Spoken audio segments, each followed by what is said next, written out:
So 23rd question in 2024 CP GATE of economics. If the demand and supply of a commodity changes in the same proportion, then the equilibrium price of a commodity.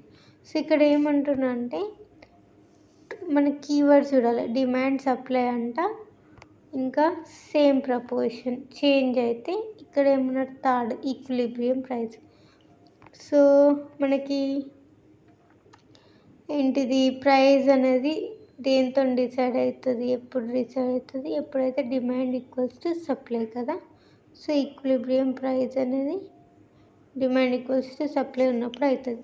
For example ఈ demand అనేది same proportion అంటే 10% change అయింది అనుకో. For example supply కూడా అంతే అయింది. అప్పుడు ఏమన్నా చేంజ్ ఉంటుంది ఈక్విలిబ్రియం ప్రైస్లో? చేంజ్ ఏమి ఉండదు, అంతే కదా. ఇప్పుడు ఫర్ ఎగ్జాంపుల్ డిమాండ్ 10% అయింది, కానీ సప్లై మాత్రం 5% అయింది. సో ఏమవుతుంది, డిమాండ్ ఎక్కువ ఉంది, demand is more than supply. అప్పుడు ఏమవుతుంది, సో సప్లై తక్కువ ఉంది కాబట్టి సో సప్లై ఏమైంది, సప్లై లో ఉంది కాబట్టి ఏం చేస్తాడు సెల్లర్, సో ప్రైస్ అనేది విల్ రైజ్ ద ప్రైస్. అప్పుడు ఏమవుతుంది, సేమ్ ఉంటుందా, చేంజ్ అయింది.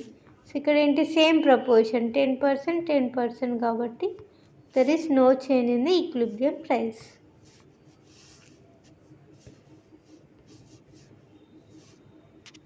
సో ఆప్షన్ వచ్చేసి రిమైన్స్ సేమ్.